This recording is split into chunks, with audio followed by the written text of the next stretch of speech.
नमस्कार, आप देख रहे हैं ब्रेकिंग एट 4। आपके साथ मैं हूं सबीना देशमुख। छत्तीसगढ़ नगरीय निकाय चुनाव के नतीजे सामने हैं और कांग्रेस के लिए हैप्पी न्यू ईयर असल मायने में अभी हो गया है। जी हां, भिलाई नगर निगम चुनाव पर लगातार सुबह से हमारी महाकवरेज जारी है। तमाम मेहमानों से भी बातचीत इस दौरान हमने की। एक अपडेट इस बीच आपको जरूर दे दे कि कांग्रेस के मेयर उम्मीदवार देवेंद्र यादव 23,000 वोटों से आगे हैं। ऐसे में जीत करीब तय मानी जा रही है। बीजेपी के विद्यारतन भसीन काफी पीछे रह गए हैं। कांग्रेस उम्मीदवार देवेंद्र यादव की निर्णायक बढ़त सभी के सामने यहां मौजूद है। 4 की 4 नगर पालिकाओं पर कांग्रेस का कब्जा, 6 नगर पंचायतों में से 3 पर कांग्रेस का कब्जा और महापौर उम्मीदवार देवेंद्र यादव की एक निर्णायक बढ़त ने यह साबित कर दिया है कि कांग्रेस अपनी खोई हुई जमीन को पाने में स्थानीय चुनाव के दौरान यहां पर कामयाब होती नजर आई है। लेकिन नजर अभी आधिकारिक पुष्टि को लेकर है। तो भिलाई नगर निगम चुनाव, जिस पर लगातार जी मध्य प्रदेश छत्तीसगढ़ की महाकवरेज जारी है, हमने दिखाया कि किस तरह से नतीजे यहां पर सामने आते रहे, जिसने कांग्रेस के खेमे में ज्यादा खुशियां भरी है। हालांकि नगर पंचायतों की बात करें तो 3 पर बीजेपी कब्जा जमाने में काबिज हो पाई, लेकिन 4 की 4 नगर पालिकाओं को कांग्रेस ने अपने नाम किया है। बीजेपी इनमें से किसी में भी जीत दर्ज नहीं कर पाई, जो कि ये संकेत देती है कि महामंथन की जरूरत बीजेपी को अपने स्तर पर करने की है। और जाहिर सी बात है, हार के बाद समीक्षा जरूर होती है, लेकिन इस जीत के पीछे के मायने कितने खास हो जाते हैं, खासतौर से ऐसे वक्त में जब सत्ता पर बीजेपी है, वहां पर रमन सरकार है, तमाम तरह की योजनाएं भी है, तमाम तरह के लोकार्पण और शिलान्यास भी लगातार होते रहे हैं। फिर आखिर स्थानीय तौर पर ऐसी कौन सी कमियां हैं, ऐसे कौन से संकेत हैं जो जनता ने अपने प्रतिनिधि के तौर पर कांग्रेस को चुनकर यहां पर पेश किया है। तो फिलहाल महापौर उम्मीदवार देवेंद्र यादव की बढ़त की बात करें तो 23,000 से ज्यादा से वोटों से वो फिलहाल आगे चल रहे हैं। देवेश तिवारी, जी मीडिया संवाददाता, लगातार इस पर नजर बनाए हुए हैं। देवेश, क्या तस्वीर? देखिए, 32,000 से अधिक वोटों से समय देवेंद्र यादव लीड कर रहे हैं। इसे जीत के लिए निर्णायक बढ़त माना जा सकता है। अब एक कुल मिलाकर कह सकते हैं कि देवेंद्र यादव चुनाव जीत चुके हैं, क्योंकि जितने मतगणना इस समय बाकी है, कुछ एक बूथ बचे हुए हैं जिनमें इतनी बड़ी लीड मिलने की संभावना कहीं से भी नहीं नजर आ रही। हालांकि ऑफिशियल घोषणा जो सरकारी तौर पर होती है वो होनी बाकी है, लेकिन देवेंद्र यादव निर्णायक बढ़त बना चुके हैं और लगभग उनकी जीत तय हो चुकी है। जी बिल्कुल। और देवेश, देवेंद्र यादव खुद हमारे साथ इस वक्त मौजूद हैं। देवेंद्र जी, स्वागत है आपका जी मध्य प्रदेश छत्तीसगढ़ पर। सबसे पहला सवाल यही है कि 25,000 से ज्यादा वोटों से इस वक्त आप आगे चल रहे हैं। जाहिर सी बात है, अभी से कांग्रेस में आपको लेकर जश्न का माहौल होगा, लेकिन अपनी इस होने वाली जीत के लिए आप किसे श्रेय देते हैं? जी देखिए, इसका श्रेय मैं पूरा कांग्रेस के हमारे कार्यकर्ताओं को, जो जमीनी स्तर पे लगातार कांग्रेस को मजबूत करने के लिए, लोगों का काम करने के लिए लगातार अग्रसर रहे हैं, और साथ ही साथ भिलाई नगर की आम जनता को देना चाहूँगा, हमारे आदरणीय सभी वरिष्ठ नेताओं को देना चाहूँगा, जिनके प्रयास से और आम जनता के प्यार ने मुझे इतनी बड़ी बढ़त में अभी तक चुनाव में आगे रखा है। बिल्कुल। देवेंद्र यादव जी, कड़ी टक्कर बीजेपी और कांग्रेस की इस सीट पर मानी जा रही थी, और जाहिर सी बात है यहां पर अब कुछ देर बाद आधिकारिक पुष्टि भी यहां हो जाएगी, क्योंकि भारी मतों से आप यहां पर आगे चल रहे हैं। लेकिन आपको लगता है कि तमाम गुटबाजियों के बीच जो हमने देखा है छत्तीसगढ़ कांग्रेस में, उसके बावजूद एक बेहतरीन जीत यहां पर आप हासिल करने जा रहे हैं, ये एक बड़ा संकेत दे रहा है बदलाव का? हाँ, ये बड़ा संकेत है, और ये पूरे छत्तीसगढ़ में ये संकेत दिख रहा है। जिस तरीके से पिछले कई सालों में भाजपा की जो नीति आ रही है, उससे छत्तीसगढ़ के आम जन भाजपा के विरोध में है, और भाजपा सरकार के खिलाफ ये रोष दिखाई दे रहा है आम जनता का। निश्चित रूप से कांग्रेस के लिए एक बड़ी ताकत के रूप में ये चुनाव भी उभरेगा, और आम जनता ने कांग्रेस के पक्ष में माहौल बनाया, कांग्रेस को प्यार दिया।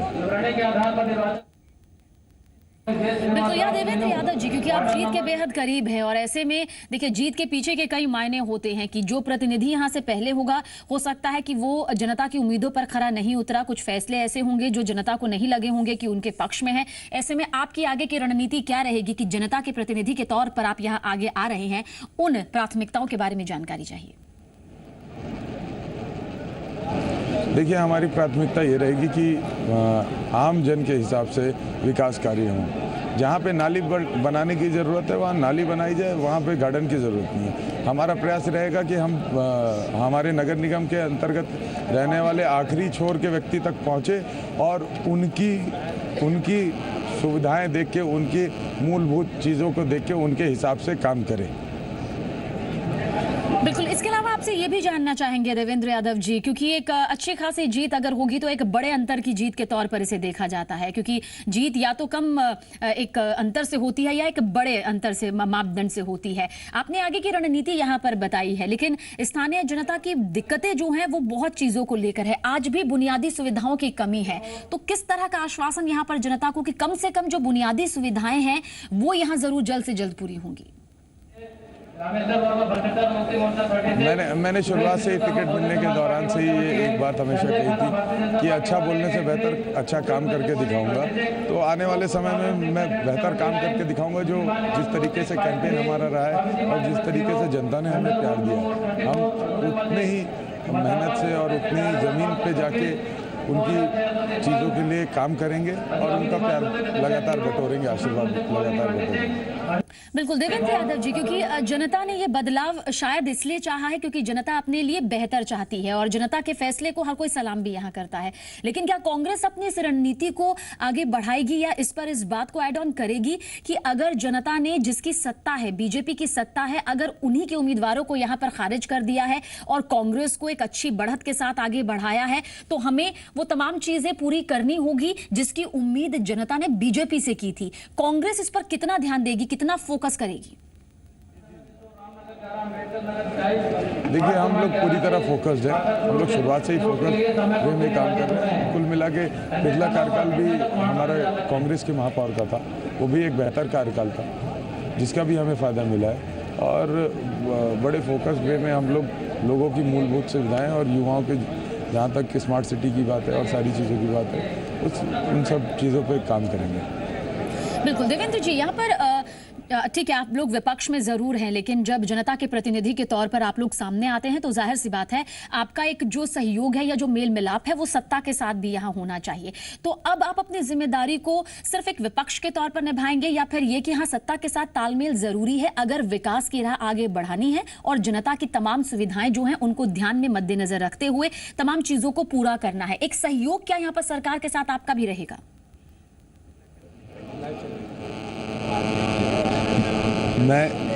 देखिए, हमारा काम, जनता ने जिस लिए हमको मैंडेट दिया, इतना बड़ा मैंडेट दिया, हमें उनका काम करना है। हमारा पूरा दिमाग केंद्रित एक ही जगह पे रहेगा कि कैसे जनता के लिए विकास हो, भिलाई में एक बेहतर भिलाई बनाने का प्रयास हो। देवेंद्र यादव जी, क्योंकि जाहिर सी बात है कांग्रेस लगातार ये कोशिश कर रही थी विधानसभा और लोकसभा चुनावों के बाद की जो अपनी खोई हुई एक जमीन है कांग्रेस वो वापस यहाँ पर पा सके, लेकिन कई बार अंतरकलह इस तरह की सामने आई, गुटबाजी इस तरह की सामने आई, मतभेद भी देखने को मिले, जिसकी वजह से कहीं ना कहीं जनता का जो विश्वास है वो पीछा छूटते हुए हमें नजर आया। ऐसे में एक जो अच्छी जीत यहाँ पर कांग्रेस के खाते में आई है, 4 में से 4 जो नगर पालिका है वो आपके नाम यहाँ पर हो गई है। इसके अलावा 6 नगर पंचायतों में से 3 पर कांग्रेस ने कब्जा जमाया और आपकी भी जीत की यहाँ पर आधिकारिक पुष्टि थोड़ी देर में हालांकि हो ही जाएगी। ऐसे में आपको उम्मीद है कि अपनी इस जमीन को कांग्रेस इसी तरह से बचा पाने में आगे कामयाब हो पाएगी? नहीं, एकदम ज़रूर कामयाब हो पाएगी। और कांग्रेस ने ये ज़मीन बनाई है। पिछले कई सालों से जिस तरीके से आंदोलन कांग्रेस पार्टी ने किए हैं, हर मुद्दे पे आंदोलन किए हैं, राशन कार्ड से लेकर सभी लोगों की लड़ाई, आम जनता की लड़ाई लड़ी है कांग्रेस ने। उसके कारण आम जनता का रुझान कांग्रेस के प्रति बढ़ा है और ये निश्चित रूप से 2018 में एक बड़ा परिवर्तन लेके आएगी। देवेंद्र जी, यहाँ पर जब स्थानीय तौर पर चुनाव होता है, क्योंकि दायरा इसका थोड़ा सिमटा हुआ होता है, इसलिए जो जनता होती है इसमें उस प्रतिनिधि को ज्यादा पसंद करती है जिसे वो अपना जुड़ाव महसूस करती हो। कई बार वो पार्टी भी नहीं देखती, वो ये देखती है कि सामने वाला जो उम्मीदवार है वो उसे कितना जानता है और उम्मीदवार जो है वो जनता की उम्मीदों पर कितना खरा उतर सकता है। तो यहाँ जनता की आपको क्या सोच नजर आती है, उम्मीदवार के तौर पर देवेंद्र यादव का खड़ा होना या फिर कांग्रेस पर भरोसा करना? आप पूरे छत्तीसगढ़ के रिजल्ट देखते हैं तो आम जनता का प्यार पंजे के निशान पे आया, पंजे के निशान पे आया केवल। और इसके अलावा सबसे बड़ी प्राथमिकता हम जानना चाहेंगे, क्योंकि जनता से भी यहाँ की हमारे संवाददाताओं ने लगातार बातचीत की है। उन्होंने बताया कि बुनियादी सुविधाओं की आज भी कमी है, कुछ चीजें वो यहाँ चाहते हैं जो छोटी छोटी होती है लेकिन उनकी जिंदगी में बहुत अहम रोल निभाती हैं। तो कब तक वो छोटी छोटी चीजें पूरी हो जाएंगी? आपकी आवाज नहीं आई मुझे, फिर से आप रिपीट करेंगे? बिल्कुल देवेंद्र जी, यहाँ पर हमारे जो तमाम संवाददाता है उन्होंने जनता से बात की है, जानने की कोशिश की है कि क्या क्या दिक्कतें हैं। तो जनता का कहना भी यही रहा है कि बहुत सी दिक्कतें हैं जो वो चाहते हैं कि उनका निवारण जल्दी हो। तो ये निवारण कब तक हो जाएगा, कुछ ऐसा भरोसा जनता चाहती है? देखिए, आपके जितने भी सवाल रहे हैं सभी सवालों के लगभग एक ही जवाब है। जो आप सवाल कह रही हैं, जो भी समस्याएं, हमने आपको पहले ही बताया कि हम लोग आखिरी छोर तक, लोगों के आखिरी छोर तक पहुंचने का प्रयास करेंगे और उनकी समस्याओं को समझ के उनके हिसाब से काम करेंगे। और इसमें ये नहीं होता कि अगले 15 दिनों में मैं सारे काम करके दे दूंगा, ऐसी चीज़ें नहीं होती। हम समस्याओं को निचले स्तर से जानने का प्रयास हमने किया भी है और हमारे पास है भी। बची कुछ जानकारी और लेंगे आने वाले समय में और उसको तुरंत उसका निराकरण करेंगे। बिल्कुल। और आगे की जो रणनीति यहाँ पर बनेगी वो बीजेपी और कांग्रेस के बीच कितने मेल मिलाप और सहयोग के साथ बनेगी? क्योंकि अमूमन देखने को मिलता है जो स्थानीय जनता होती है वो कहीं ना कहीं सियासत में आकर उलझ कर रह जाती है। ऐसे में जो सियासी रंग है उसे अलग रखते हुए सियासी मेल मिलाप देखने को मिलेगा। हमारी प्राथमिकता, मैंने पहले भी आपके प्रश्न का जवाब यही दिया था, ये भी उसी तरह का प्रश्न है। हमारी प्राथमिकता केवल विकास पे है।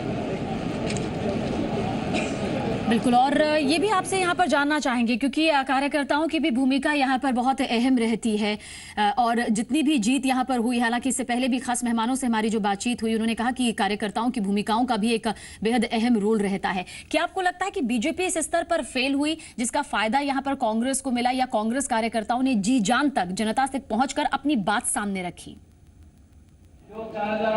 कांग्रेस के कार्यकर्ताओं के दम पे और आम जनता के दम पे ये चुनाव लड़ा और जीता गया है। कांग्रेस के कार्यकर्ताओं ने बहुत मेहनत की, उनके कई सालों की मेहनत का फल मैं केवल प्रत्याशी हूँ, जनता ने पंजा छाप को जीता है।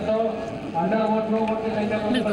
देवेंद्र जी, आपसे ये भी जानना चाहेंगे क्योंकि बहुत लंबे वक्त से कांग्रेस इंतजार कर रही थी कि दोबारा से वो जमीन जो अपने हाथों से गंवा चुकी है, जिस जनता का विश्वास उससे छूट चुका है, वो विश्वास यहाँ पर सामने आ सके। आपने तमाम कांग्रेस ने अहम मुद्दे भी यहाँ पर सरकार के खिलाफ उठाए हैं। आपको लगता है कि कामयाबी काफी हद तक मिल चुकी है यहाँ पर? हाँ, आप देखिए, आप नतीजे देखिए पूरे छत्तीसगढ़ में जो आ जाएं, वो बदलाव दिखाता है। पूरे छत्तीसगढ़ में जिस तरीके से हमारे आदरणीय अध्यक्ष भूपेश बघेल जी के नेतृत्व में कांग्रेस पार्टी काम कर रही है, उससे साफ ये झलकता है। जिस तरीके से उन्होंने आंदोलन खड़े किए, जिस तरीके से उन्होंने जनता की मूलभूत चीज़ों के लिए प्रदेश लेवल की लड़ाई की है, और रमन सरकार और रमन भाजपा सरकार को जिस तरीके से उन्होंने लोगों के सामने उनकी करनी और कथनी को रखा है, तो जनता हमारे साथ है और आदरणीय भूपेश बघेल जी के नेतृत्व में एक बेहतर काम पूरे प्रदेश भर में कांग्रेस पार्टी कर रही है। देवेंद्र यादव जी, ये जो जीत है कांग्रेस की यहाँ पर, भले ही स्थानीय तौर पर है, दायरा सिमटा हुआ है, लेकिन क्या ये जीत ये संकेत भी देती है छत्तीसगढ़ कांग्रेस के बड़े नेताओं को, जिनकी गुटबाजी या बयानबाजी वक्त वक्त पर सामने आती रही है, बाहरी तौर पर भी सामने आती रही है, उनके लिए ये संदेश है कि अगर स्थानीय तौर पर जनता का विश्वास हासिल किया जा सकता है तो अब आने वाले वक्त में जब बड़े चुनाव होंगे जिनका दायरा भी काफी बड़े स्तर पर होगा, उनमें भी कांग्रेस अच्छी जीत हासिल कर सकती है। अगर यही जो एंथुजियम देखने को मिला है, यही जो जागरूकता देखने को मिली है, वो इसी तरह से बरकरार रहे। एकदम बरकरार रहेगी। पूरे प्रदेश की जनता कांग्रेस के पक्ष में है और निश्चित रूप से कांग्रेस के लिए एक बेहतर माहौल रहेगा आने वाले समय में। और जैसे आप 2018 की बात कर रहे थे, तो उसमें भी इसी तरह का परिणाम और इसी तरह की मजबूती कांग्रेस पार्टी के पक्ष में दिखेगी। चलिए, बहुत बहुत शुक्रिया हमसे बातचीत करने के लिए। हालांकि अभी आपकी जीत की आधिकारिक पुष्टि नहीं हुई है, लेकिन जिस तरह से अच्छे मतों से 26,000 से भी ज्यादा मतों से आगे वो चल रहे हैं, वो जीत का सीधे तौर पर संकेत जरूर देती है। सीधा रुख इस वक्त की बड़ी खबर की तरफ अलीराजपुर से है, जहां 2 युवकों की खंबे से बांधकर बुरी तरह से पिटाई की गई।